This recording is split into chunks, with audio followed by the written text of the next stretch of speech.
Hi all, let's have a look at another interesting game from the London Chess Classic. This is from round 5. Vishy Anand was playing Veselin Topalov, who already had suffered a couple of knocks in this tournament. So maybe this is a Topalov slightly off form. Let's see what happened. E4 from Vishy. C5 sticks with the Sicilian defence, a fighting statement. He's not wanting to play a super solid like drawish type system. Knight f3, d6, and we enter in fact into the Najdorf Sicilian.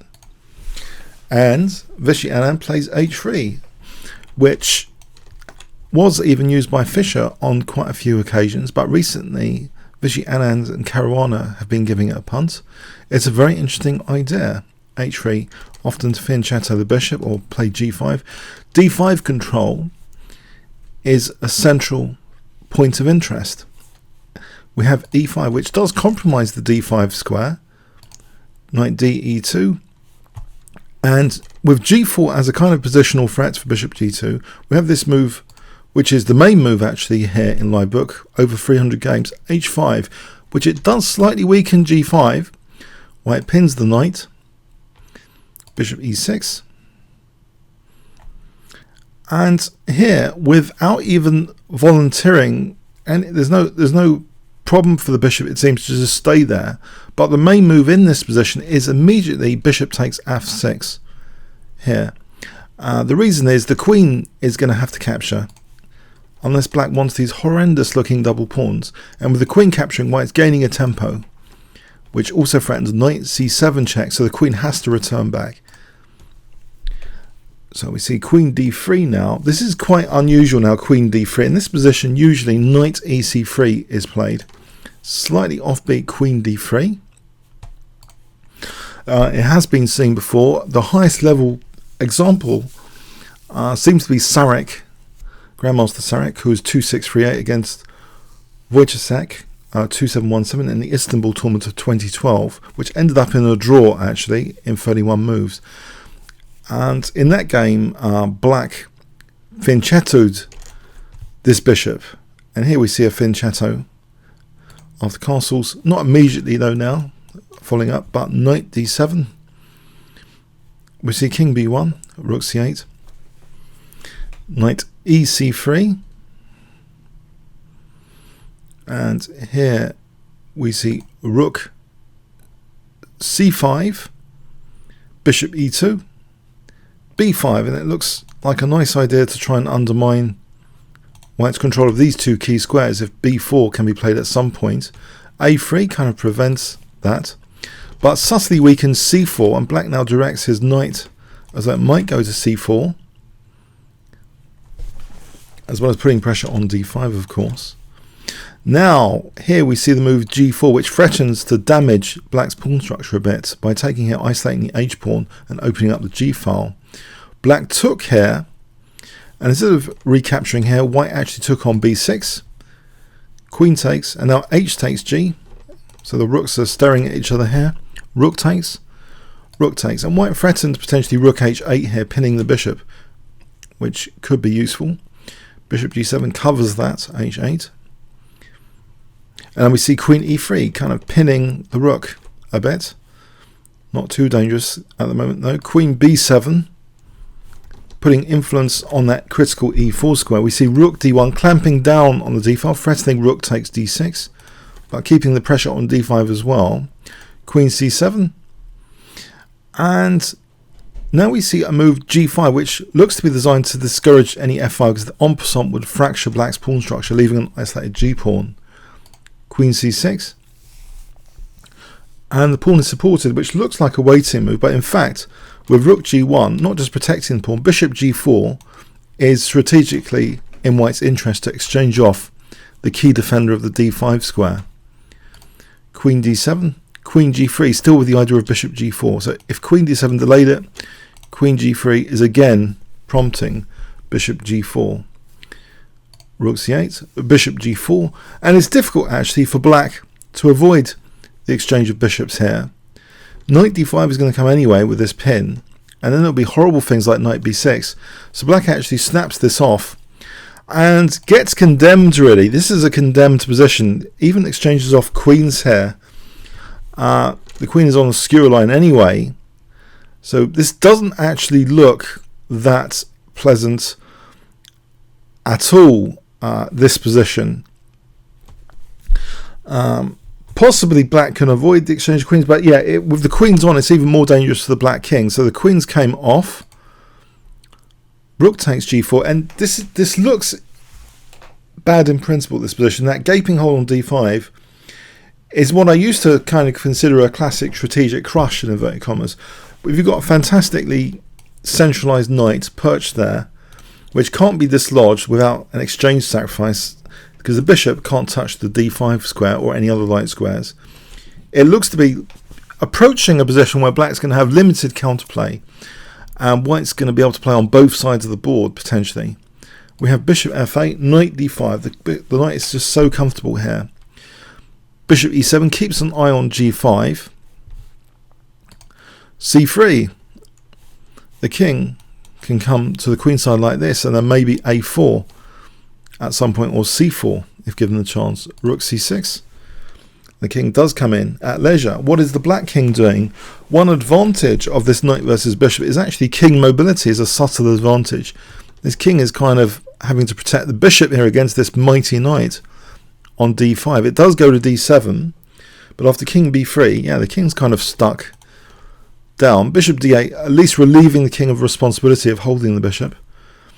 And now a4, white is trying to isolate one of black's pawns to make them weaker. And black doesn't take on a4 here. Black actually just supports b5. That's taken. Rook takes. There is an isolated a pawn now. a5. And now white is creating basically a pass pawn with this move b4. The knight's holding b4, so c4 is threatened, followed by b5. So black dissolves here that pawn, but it leaves white. Technically, we've got a pass pawn here. And black's pawn majority is damaged here with that perched knight on d5. So this is another advantage of this beautifully centralized knight. So white's plan is becoming clearer. To do something with this pass pawn is one major standard default plan here now. Rook b7, the king comes up. Rook g1 provides the opportunity potentially for leaving that pawn at the right moment to get an invasion. Rook b7, protecting that 7th rank. Rook g3, seeing what black's doing, and now again black repeats. Is this going to be a draw? Well, there are times when to actually improve your position in chess, it's really important to consider a positional sacrifice, which basically adds more fuel to the positional fire by literally giving some material to that fire. And here, if white wants to make progress, it seems this is a good way, which is play. Can you guess, if I give you 5 seconds, white to play here? Positional sacrifice, that's the clue.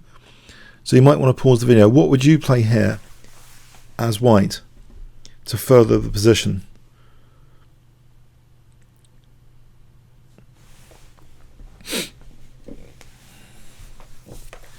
Okay, rook a1. Incredible, you might think. Just giving up g5. What do we have for this? The rook hasn't got the 7th rank. It might want to go to the 8th, but in fact, we see the move king c4, which supports the idea of b5. The rook's just waiting here, it seems, for a 7th rank infiltration, maybe if the rook moves. We see bishop d8. The rook's not budging, though. Another casual move, f3, just putting some more pawns on light squares away from the bishop. Black plays f5, which does kind of weaken the 2nd rank. Now, if black didn't commit to f5, let's for a moment imagine black doesn't commit to the move f5, which seems to weaken the 7th rank, so making rook h1 potentially more effective. Let's say black played bishop e7, b5, bishop d8, rook a8, and black's kind of getting into a zugzwang here, because bishop e7 now, there's b6, followed by king b5. This is going to be crushing, because this pass pawn is actually going to be winning the game here. It's getting a zugzwang position. It doesn't matter about the sacked pawn. And you might think, hold on, was that absolutely the case? Well, well, what else can black do here? If we look at this position, black's like running out of moves. Let's just one check here. In this scenario, instead of bishop e7, because you might think, well, bishop e7 gives b6. I think white can actually just wait here with rook a2. It's just a very, very difficult position. If there's any bishop b6, rook g2 hits g6. Very difficult position here.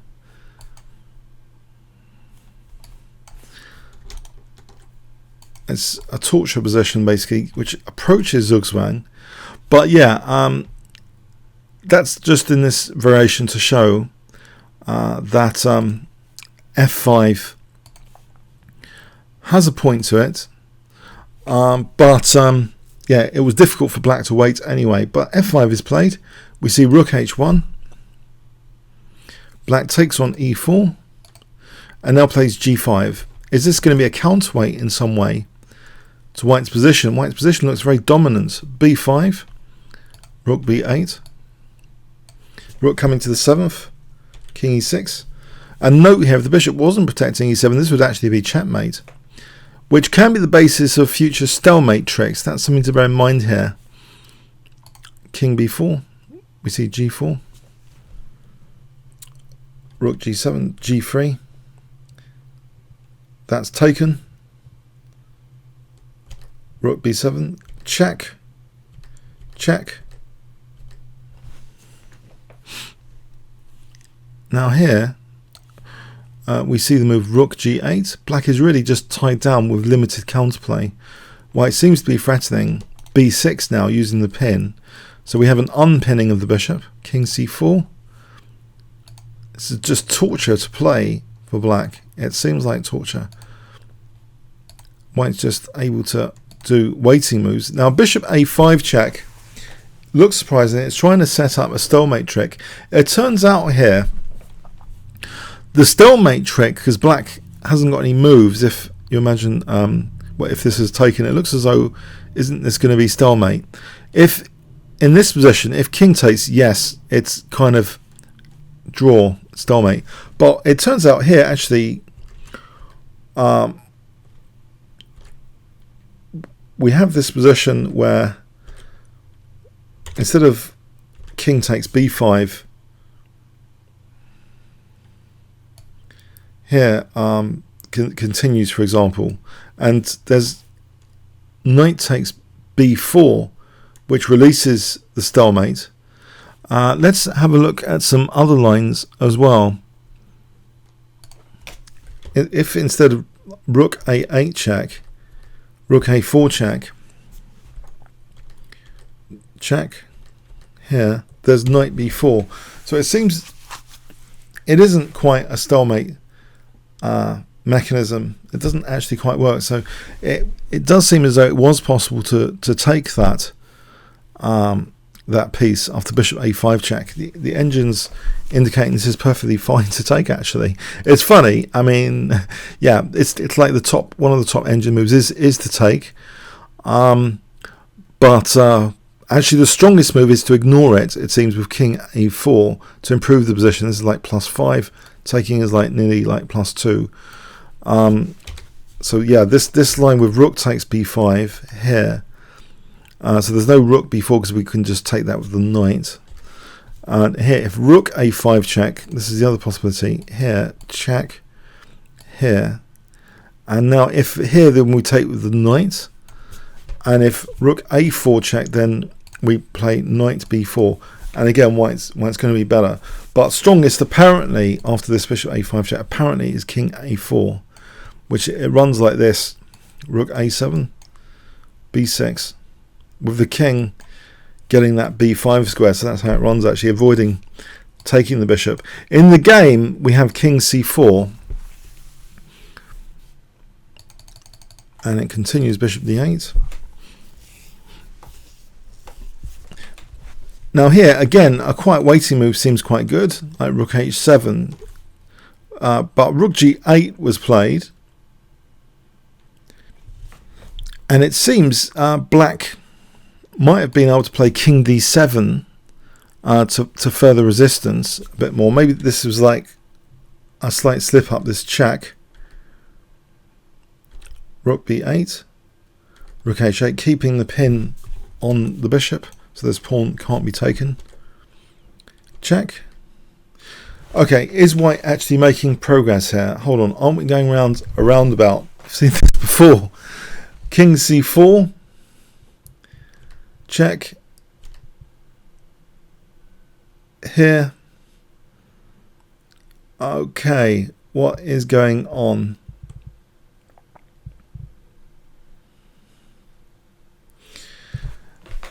Black now plays rook c1 in this position, b6, check here, and now bishop takes b6 is played.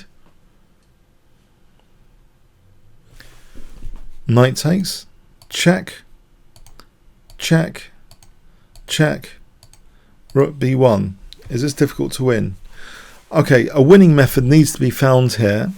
Vishy actually seems to want to set up opposition with the king. He plays king c7 because this is an interesting idea. If you get opposition, it's kind of a mating net, taking the escape squares, and then rook h6 would be mate. This seems to be the basic plan now. Check, rook e1, and here rook takes e4 would actually create an escape square here, not here but here. So that's held with rook h4, but still the basic idea is to get the opposition. King f6, but now rook g4, and black is in a really bad way in this position. He seems to be approaching a mating net, and black resigns here. Let's imagine for a start king here, then king e8, and black has to give up the rook because we get this, not there, that's not a stalemate or anything, we get this mate here, and if here we can just drive the king back to e6 with knight d5 and then rook g6. So yeah, black's in a pretty bad way after rook g4. Let's say this, check. Again, we're coming here, check. This position, white can continue like this.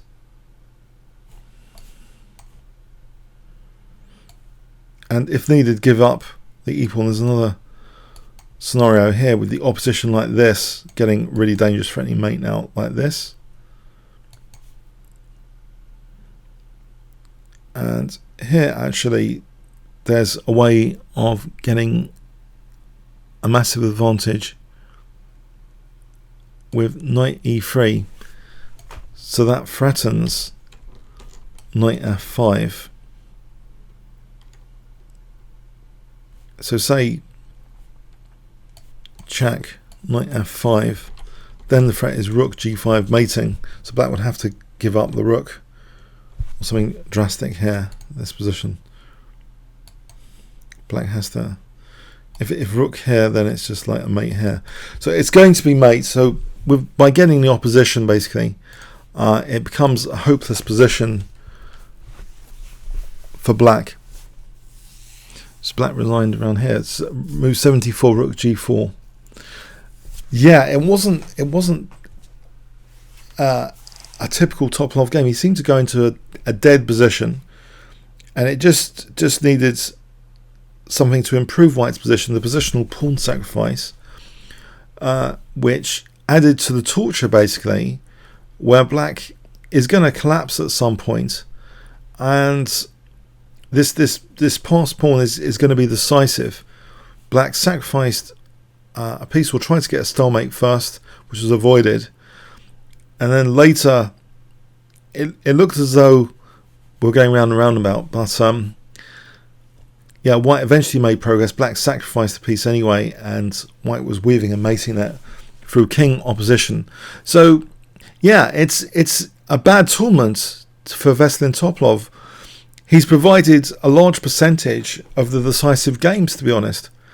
I think there's only like 4 decisive games now at round 5, and like three of them are his. So that's probably why you're seeing a lot of Topalov games, if you're wondering. Yeah, it seems, he's not in form, or the other GMs are out to hunt him in particular and content to draw with each other to sustain rating, etc., not to take too many risks. But yeah, an unfortunate tournament for Veselin Topalov so far. But if there is anything instructive in the game, I hope there is, that you might take for your own games. The knight on d5 is a common winning theme. If there's that hole to exploit, exchange off light square bishops. The pass pawn here, the positional pawn sacrifice here, the infiltration with the king. These are kind of instructive themes, I think, to take away from the game. Okay, comments or questions on YouTube? Thanks very much.